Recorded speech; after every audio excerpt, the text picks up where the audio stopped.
प्रार्थना करेंगे। हमारे स्वर्गीय पिता, हम धन्यवाद करते हैं, एक बार फिर आपने हमें मौका दिया प्रभु आपके चरणों में आने के लिए। विनती करते हैं पिता, आप अपना वचन हमें खोल कर दें, ताकि अंधेरे भरी इस दुनिया में जब चारों तरफ गलत उपदेश बयार बह रही है प्रभु, आपसे विनती करते हैं हमें वो वचन की गहराई खोल कर दें, ताकि प्रभु हम सही तरीके से वचन को समझते हुए वचन में खड़े हो सकें, सत्य में चल सकें और प्रभु अपने आत्मिक जीवन की रक्षा कर सकें। आप हमारी मदद करें। आपके हाथ में प्रभु इस सभा को सौंपते हैं पिता, प्रभु यीशु के नाम में मांगते हैं, आमीन आमीन। पिछली बार जब हम मिले थे, हम जो विषय सीख रहे थे, मनुष्य की हालत हमने देखी थी। जब बनाया गया था तब कैसा था, और पाप ने जब जकड़ लिया उसके बाद इंसान की हालत कैसी थी। थोड़ा सा उसको रिवाइज करने के लिए जल्दी जल्दी हम उसको समझेंगे कि हम देखते हैं जब मनुष्य को परमेश्वर ने जब बनाया, अपने स्वरूप और समानता में बनाया था, और वो इंसान पृथ्वी भर में जितनी भी सृष्टि थी सबका शिरोमणि था, सबका वो मुकुट था, और सारी पृथ्वी का वो राजा था। और आदन की वाटिका का जो वातावरण था वो स्वर्गीय प्रदोष के समान परमेश्वर की पवित्र उपस्थिति की वो सुगंध से महकता था। परंतु जैसे ही पाप ने मनुष्य को अपनी गिरफ्त में लिया, मृत्यु की दुर्गंध और पाप के दुष्परिणाम मनुष्य के अंदर से प्रकट होने लग गए। मानव जाति में आज हर कहीं दिखाई देते हैं। आज भी हम देख सकते हैं किस प्रकार मनुष्य के पाप की दुर्गंध सारे पृथ्वी के वातावरण को उसने दूषित कर दिया है। पाप में गिरने के बाद इंसान पाप का गुलाम बन गया, और वह हम देख रहे थे पाप के कारण मर गया, आत्मा में मर गया। संसार की रीति पर चलता है, परमेश्वर की रीति पर नहीं चलता। अनाज्ञाकारी हो गया, परमेश्वर से भटक गया, खो गया। और हम देखते हैं मन में जो उत्पन्न होता है वो बुरा ही होता है। एक दूसरे पर झूठा दोष लगाने में पीछे नहीं है, अधर्मी है। परमेश्वर जब स्वर्ग से देख रहा है, एक भी धर्मी नहीं, कोई धर्मी नहीं, एक भी नहीं, क्योंकि सब ने पाप किया और परमेश्वर की महिमा से रहित हैं। सब के सब निकाले हुए हैं परमेश्वर की उपस्थिति से, और इंसान बलवा करने वाला हो गया, अपने सृष्टिकर्ता के विरुद्ध बलवा करता है। बुद्धि अंधेरी हो गई, अंधकार के वश में चला गया, निर्बल है, अपनी ताकत से पाप से आज़ाद नहीं हो सकता, भक्तिहीन है, पापी है, क्रोध की संतान है, यानी परमेश्वर का क्रोध, परमेश्वर का दंड इंसान के ऊपर है। अब ऐसे में इंसान यदि चाहे कि मैं अपने धर्म कर्म के बल पर छूट जाऊं तो संभव नहीं है। और बहुत से लोग अपने आप को धर्म कर्म करने वाला, भक्ति करने वाला और अच्छा व्यक्ति समझते हैं, चाहे कितना भी समझते हो, लेकिन परमेश्वर के सामने वो धर्मी नहीं है, स्वर्ग की नजरों में पापी हैं। परमेश्वर जो धर्मी है, जो पवित्र है, जो सच्चा है, वो न्यायी है, उसकी नजरों से इंसान का पाप छिपा हुआ नहीं है। ना तो इंसान का पाप उससे छिपा है, ना ही इंसान जो पाप के काम करता है वो परमेश्वर की नजरों से छिपे हुए हैं। परमेश्वर के वचन में भजन संहिता में हम पढ़ते हैं 90 अध्याय उसका 8 वचन, भजन संहिता 90 अध्याय का 8 वचन, परमेश्वर का वचन हमें क्या कहता है, हम पढ़ेंगे 90 का 8। तूने हमारे अधर्म के कामों को अपने सम्मुख और हमारे छिपे हुए पापों को अपने मुख की ज्योति में रखा है। हाँ, इधर देखो, परमेश्वर जो सर्वज्ञानी है, परमेश्वर का एक गुण है, स्वभाव है, वो सर्वज्ञानी है। ये सर्वज्ञानी परमेश्वर हर एक इंसान के पाप को साफ साफ देखता है, चाहे कोई कितना भी छिपा कर रखे। इधर लिखा, हे परमेश्वर, तूने हमारे अधर्म के कामों को अपने सन्मुख और हमारे छिपे हुए पापों को अपने मुख की ज्योति में रखा है। छिपे हुए पापों को, यानी एक इंसान चाहे सारे दरवाजे खिड़की सब बंद कर ले, सारी लाइटें बंद करके अंदर कोई व्यभिचार कर रहा है, चाहे उसे कोई नहीं देख रहा, परंतु उस अंधेरे में भी परमेश्वर उसको साफ साफ देख रहा है। और वो इंसान का वो पाप, चाहे कोई भी पाप है, झूठ बोलने का बेशक है, परमेश्वर के सामने स्पष्ट लिखा हुआ है। परमेश्वर के सामने से वो छिपा हुआ नहीं है। यानी इंसान चाहे कितना भी छिपाने की कोशिश करे, अपना पाप छिपा नहीं सकता। इंसान जो पाप का गुलाम है, परमेश्वर ने उसको रंगे हाथ पकड़ा है, रंगे हाथ। इसलिए सबूत की भी जरूरत नहीं है। परमेश्वर की अदालत में इंसान दोषी साबित हो चुका है, अपराधी गुनाहगार साबित हो चुका है। साबित करना बाकी नहीं है, कोई गवाही की जरूरत नहीं है, बल्कि परमेश्वर के सामने उसकी अदालत में इंसान दोषी ठहराया जा चुका है। दंड की आज्ञा हो चुकी है, बस इतना है, दंड अभी मिला नहीं है, आज्ञा हो चुकी है। जैसे एक व्यक्ति जिसको हमारी अदालत फांसी की सजा सुना दे, फांसी की सजा सुनाते ही उसको फांसी तोड़ा नहीं जाता, कुछ बीच में टाइम दिया जाता है, डेट निर्धारित करी जाती है कि इस तारीख को फांसी तोड़ा जाएगा। उस बीच में जो टाइम होता है, वही टाइम परमेश्वर ने इंसान को दिया हुआ है। दंड की आज्ञा हो चुकी है, परंतु दंड दिया जाना अभी बाकी है। यदि परमेश्वर दंड दे, अभी तुरंत यदि दंड दे, पाप का भुगतान यदि परमेश्वर तुरंत करे, तो धरती फट जाएगी और सब इंसान उस धरती में समा जाएंगे, अधोलोक में जीते जी जा पड़ेंगे, भस्म हो जाएंगे। अगर परमेश्वर तुरंत दंड की आज्ञा, तुरंत दंड डाल दे, आज्ञा हो चुकी है लेकिन डालना अभी बाकी है। परमेश्वर जो सच्चा न्यायी है, उसकी खूबी क्या है? वो पाप को माफ नहीं करता। मैं फिर दोहराना चाहूंगा, परमेश्वर जो सच्चा न्यायी है, वो पाप को ना सहन करता है, ना पाप को माफ करता है। उसके कानून के अनुसार पाप की सजा अनंत काल की मौत है। परमेश्वर के वचन में भी लिखा है, जब हम पढ़ते हैं रोमी 6:23 में स्पष्ट लिखा है, पाप की मजदूरी तो मृत्यु है। पाप की मजदूरी तो मृत्यु है। और परमेश्वर का वचन हमें साफ साफ कहता है, गलाती 6 अध्याय उसका 7 वचन, गलाती 6 अध्याय उसका 7 वचन हम पढ़ेंगे। गलाती 6 का 7। धोखा न खाओ, परमेश्वर ठट्ठों में नहीं उड़ाया जाता, क्योंकि मनुष्य जो कुछ बोता है वही काटेगा। हाँ, इधर साफ लिखा है, धोखा ना खाओ, परमेश्वर ठट्ठों में उड़ाया नहीं जाता, क्योंकि मनुष्य जो कुछ बोता है वही काटेगा। मैंने और आपने यदि कांटे बोए हैं तो हम फूल नहीं काट सकते। मैंने और आपने जब अपना जीवन पाप में बिताया है तो पाप का फल ही काटना पड़ेगा।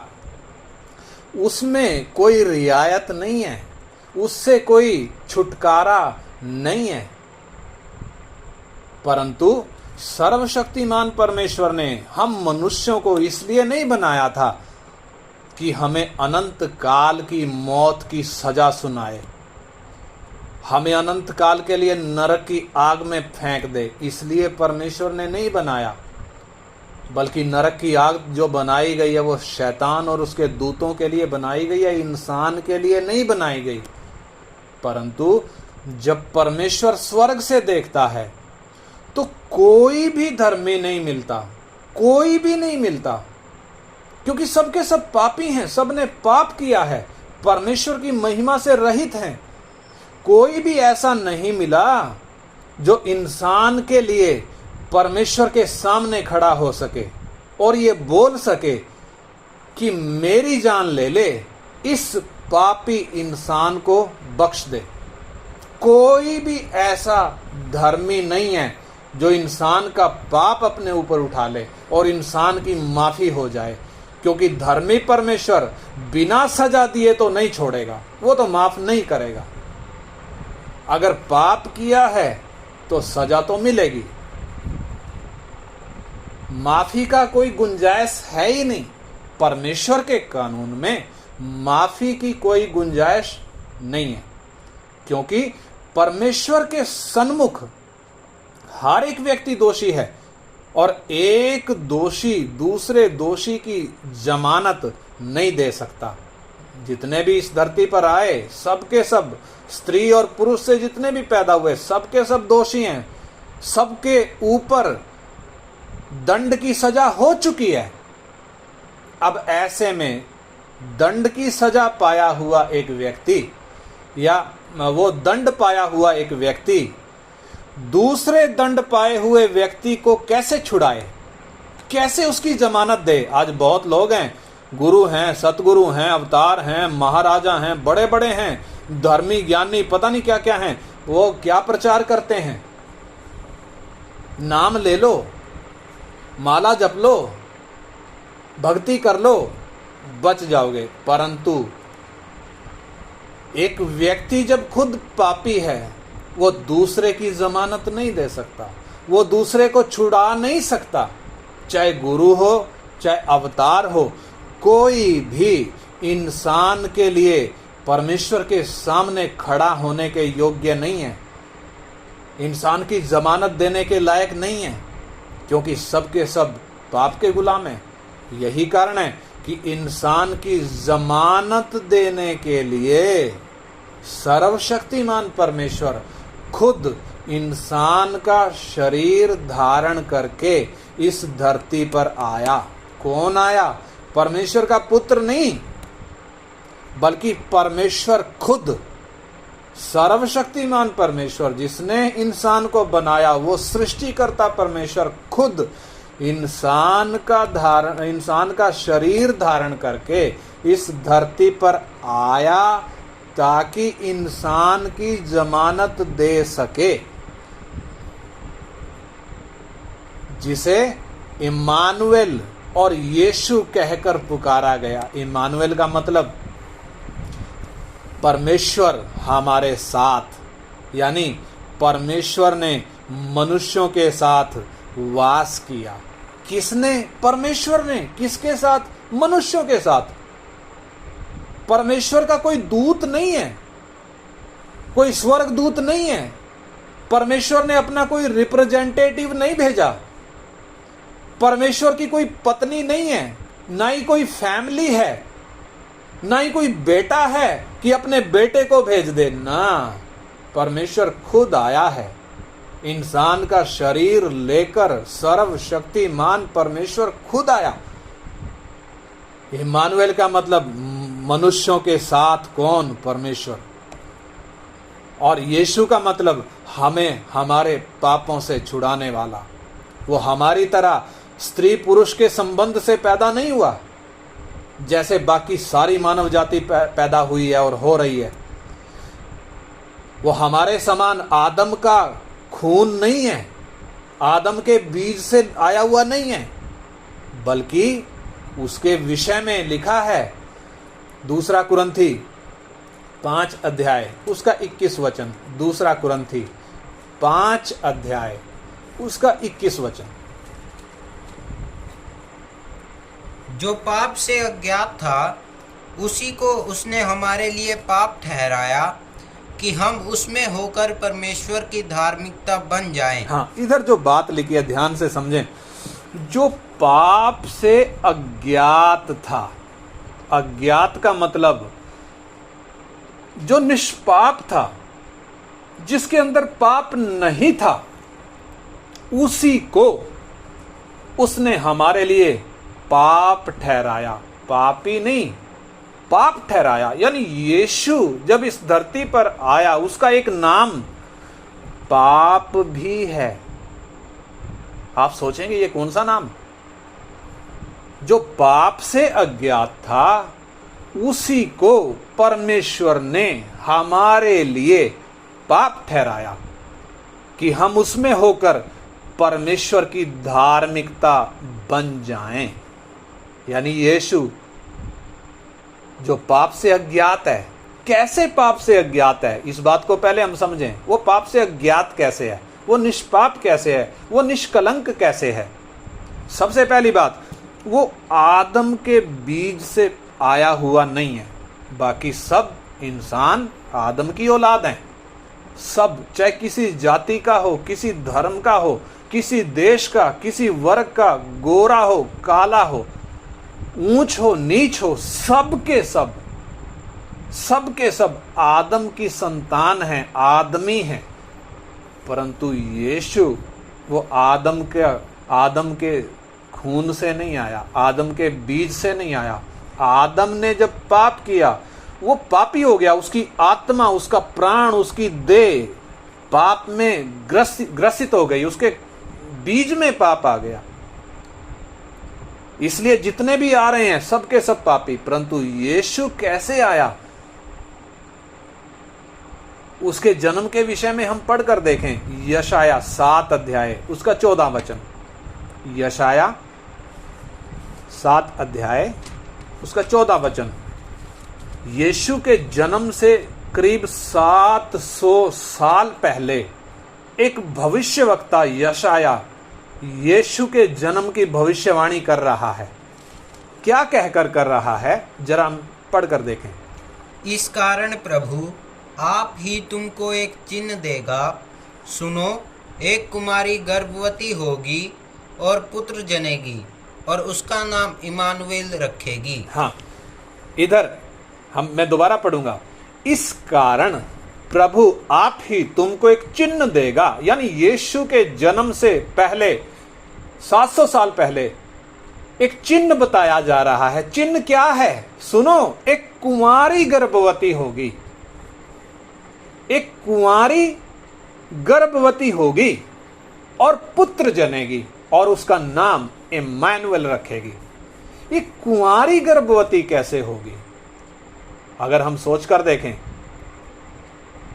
जब एक स्त्री गर्भवती होती है तो वो कुंवारी नहीं रह जाती, क्योंकि वो पुरुष के द्वारा गर्भवती होती है। इसलिए बेशक उसकी शादी ना हुई हो, अगर वो पुरुष के संबंध में आई है, वो कुंवारी नहीं रहेगी। उसका कुमारपन उसी घड़ी खत्म हो गया जिस घड़ी वो पुरुष के संपर्क में आई।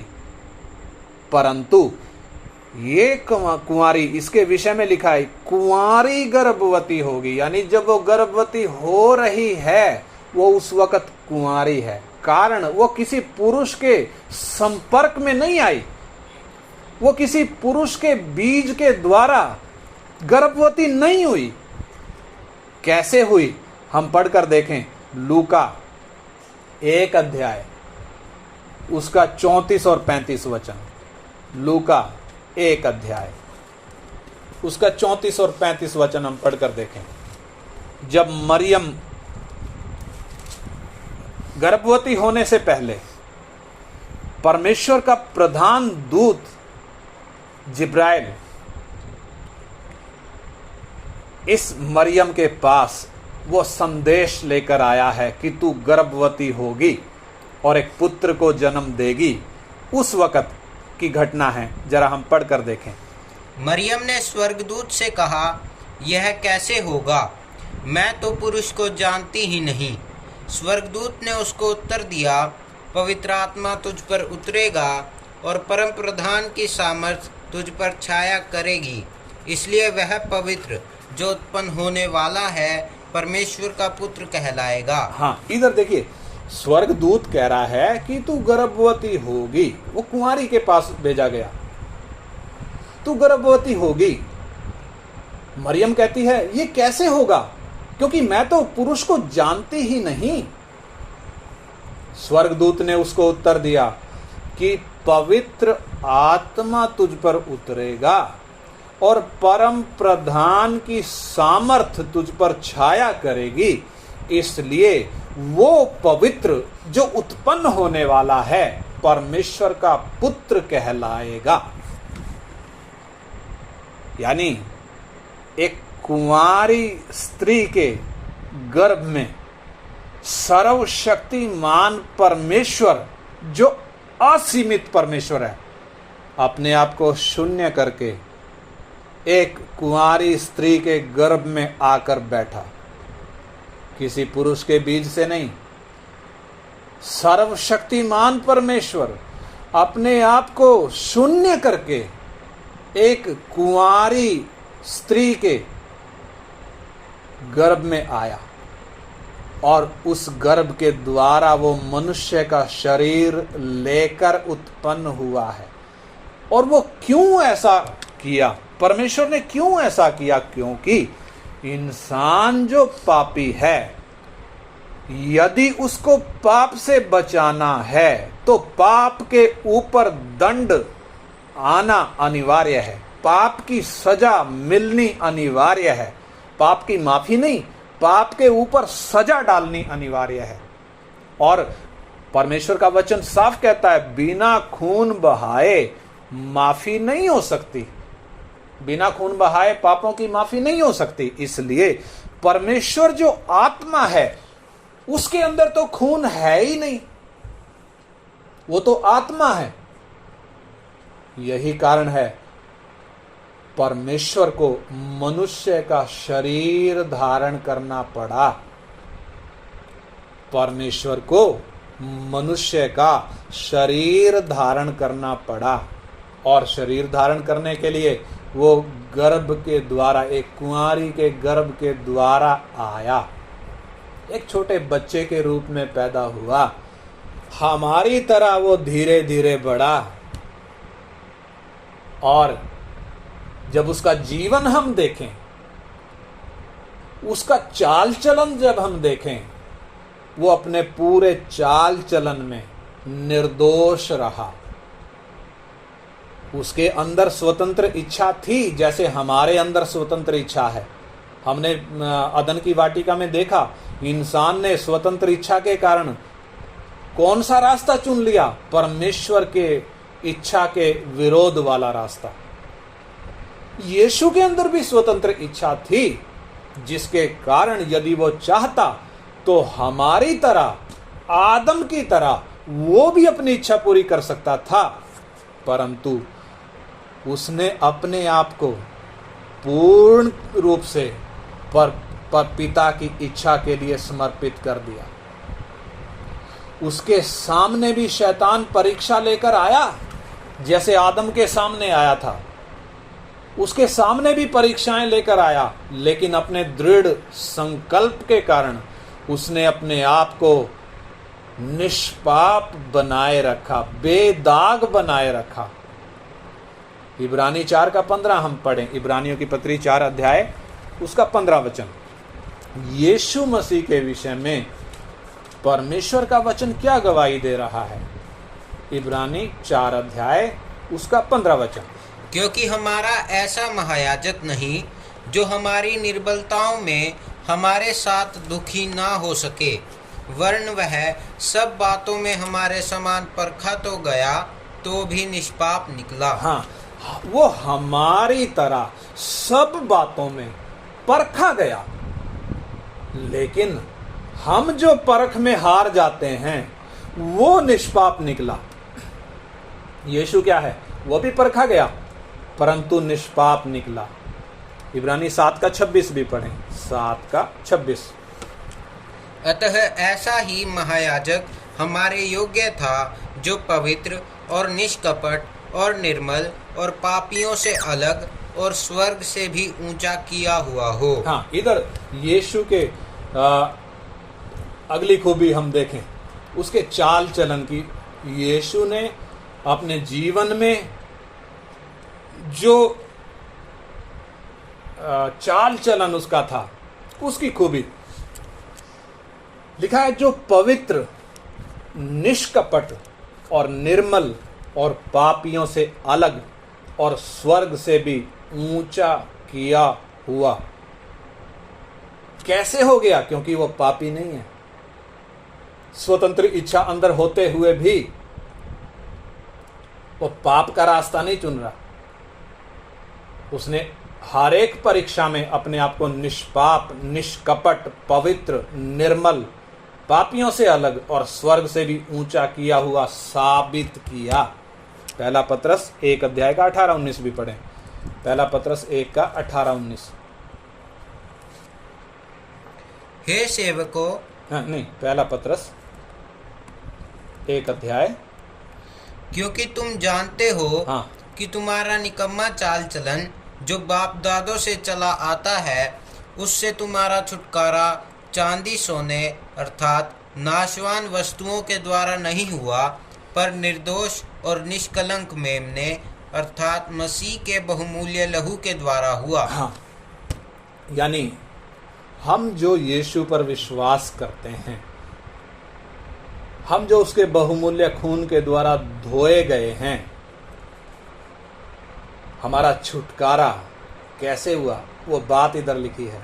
सोने या चांदी से हमारा छुटकारा नहीं हुआ, या कोई और किसी नाशवान चीज से हमारा छुटकारा नहीं हुआ, बल्कि हमारा छुटकारा निर्दोष और निष्कलंक मेमने अर्थात मसीह के बहुमूल्य लहू के द्वारा हुआ।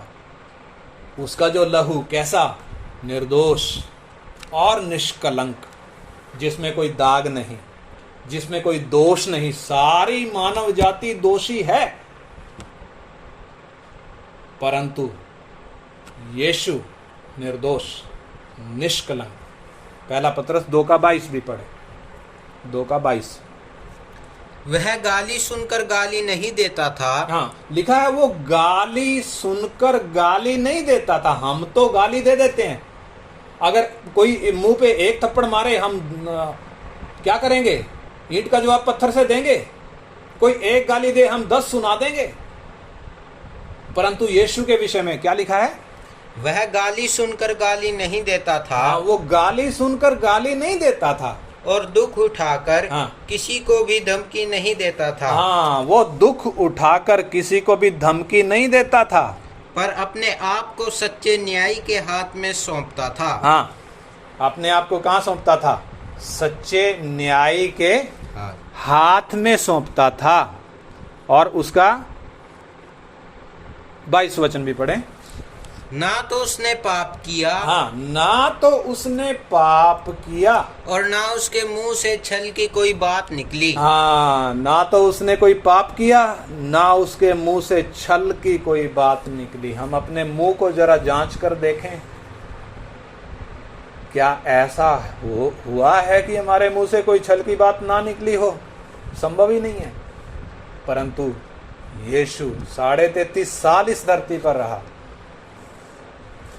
उसने कोई पाप नहीं किया, उसके मुंह से कोई छल की बात नहीं निकली। वो गाली सुनकर गाली नहीं देता था, वो कष्ट उठाकर भी किसी को धमकी नहीं देता था कि मैं तुझे देख लूंगा, जैसे हम धमकी दे देते हैं। यशाया 53 का 9 भी पढ़ें। यशाया 53 का 9।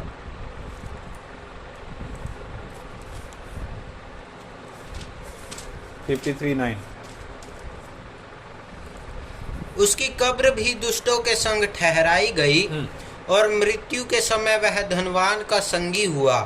यद्यपि उसने किसी प्रकार का उपद्रव ना किया था, और उसके मुंह से कभी छल की बात नहीं निकली थी। हाँ, उसने किसी प्रकार का उपद्रव नहीं किया था, और उसके मुंह से कभी छल की बात नहीं निकली थी। यानी यीशु का चाल चलन जब हम देखें, चाहता तो वो भी हमारी तरह अपनी मर्जी कर सकता था, चाहता तो हमारी तरह पाप कर सकता था, परंतु उसने अपने आप को निष्कपट बनाए रखा। इस दलदल भरी दुनिया में, इस अंधकार भरी दुनिया में उसका चाल चलन जरा हम देखें, कोई दाग नहीं है, कोई कलंक नहीं है, निर्दोष है। पहला यूहन्ना 3:5 भी पढ़ें। पहला यूहन्ना 3 अध्याय उसका 5 वचन, 3:5। पहला यूहन्ना 3:5।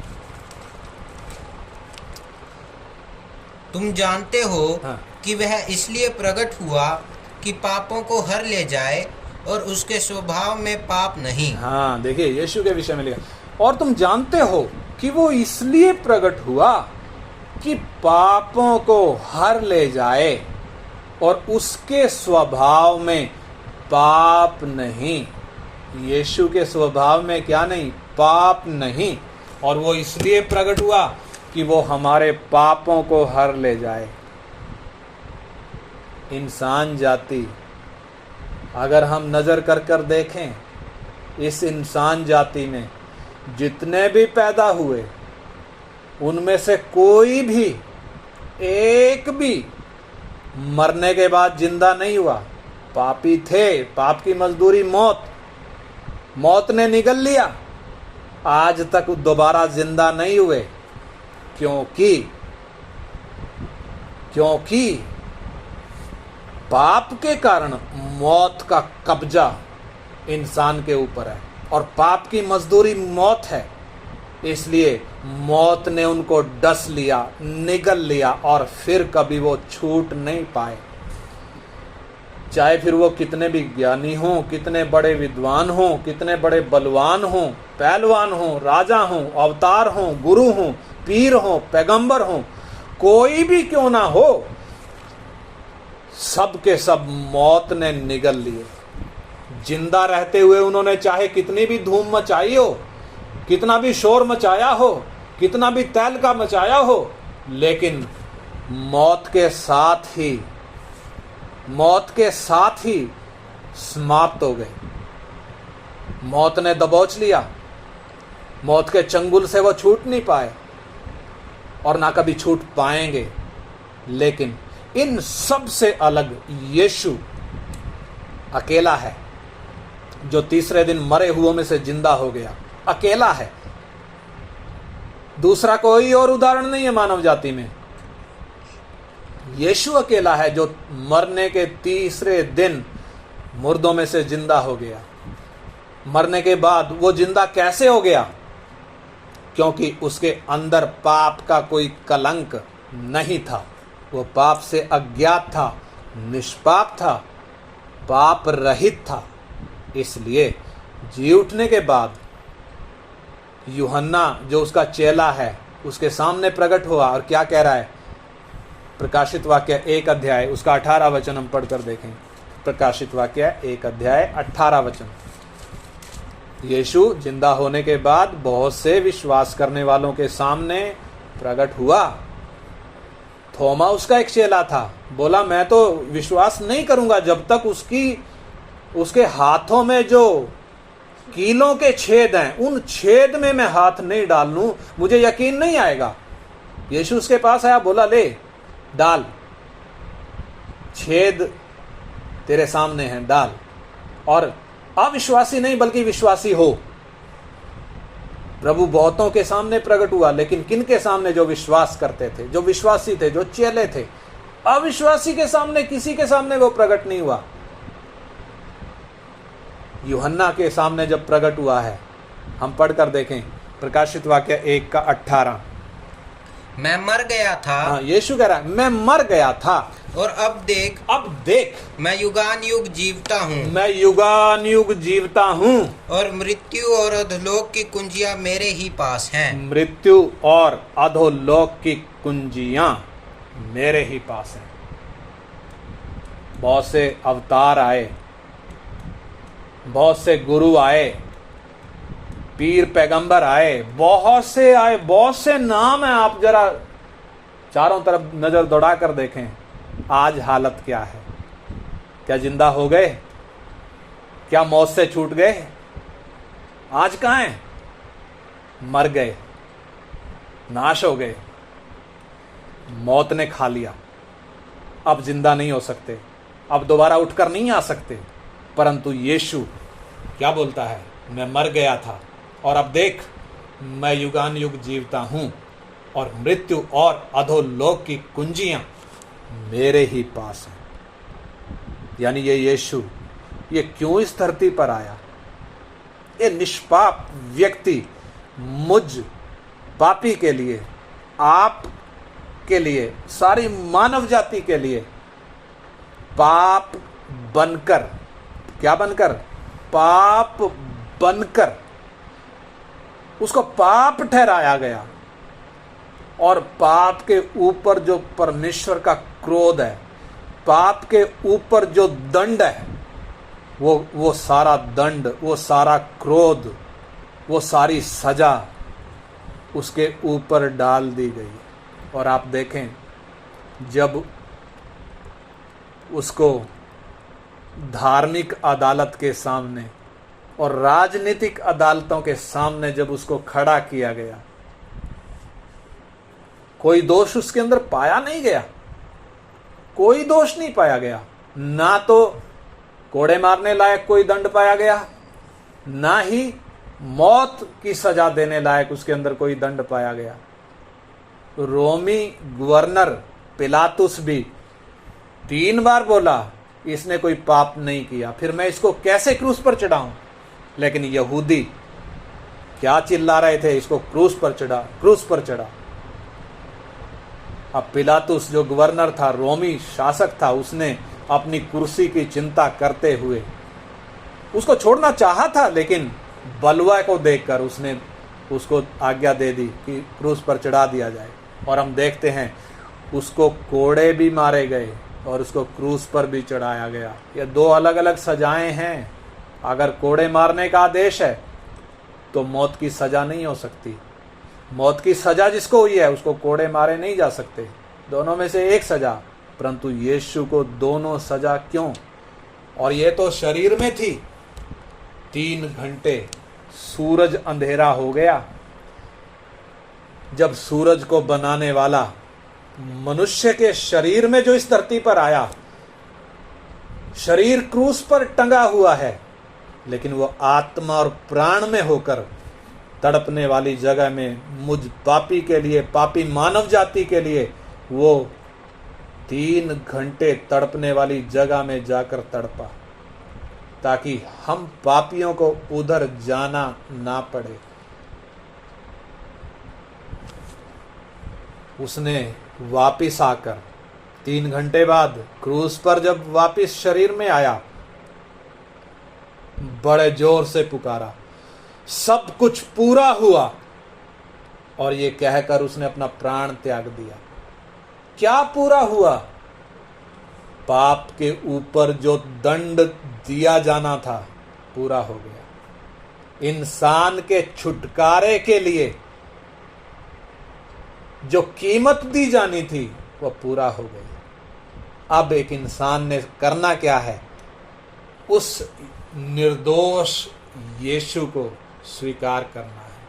अपने पापों को अंगीकार करते हुए, अपने पापों को मानते हुए, पश्चाताप करते हुए उस यीशु की ओर फिरना है। क्योंकि जो उस पर विश्वास करता है उस पर दंड की आज्ञा नहीं, बल्कि वो मृत्यु से पार होकर वो अनंत जीवन में प्रवेश कर चुका है।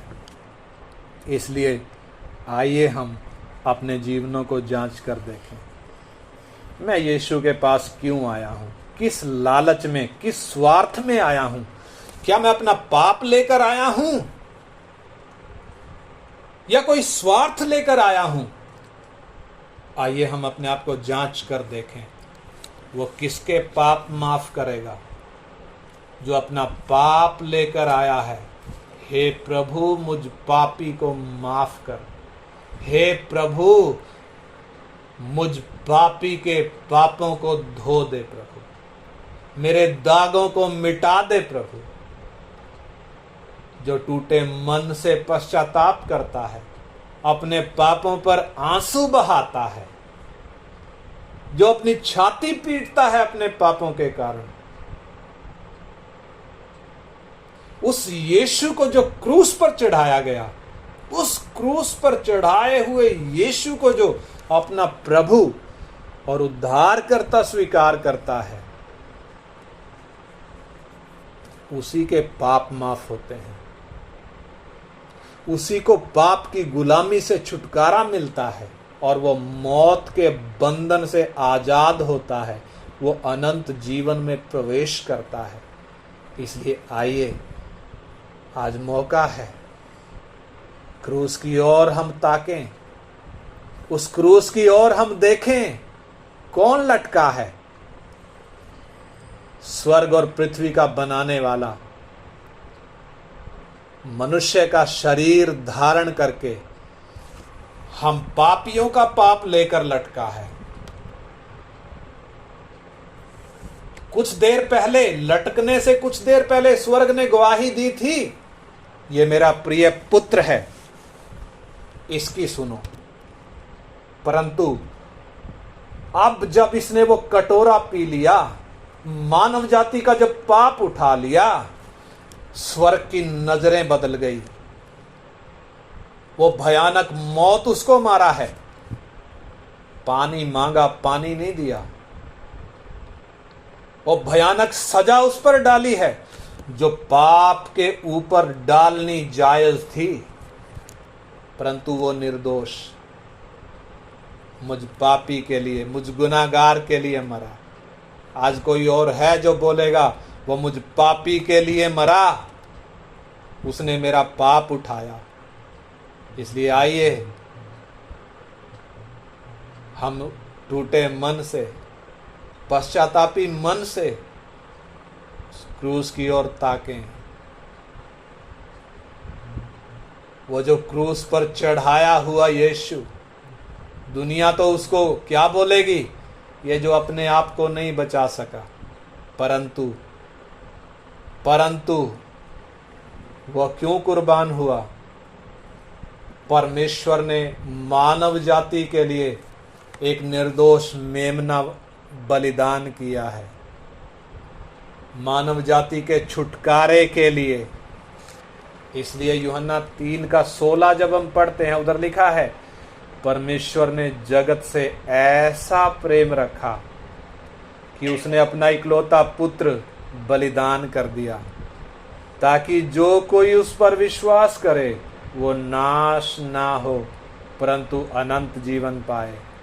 परमेश्वर ने अपने पुत्र को जगत में इसलिए नहीं भेजा कि जगत पर दंड की आज्ञा दे, परंतु उसने उसे इसलिए भेजा कि जगत उसके द्वारा उद्धार पाए।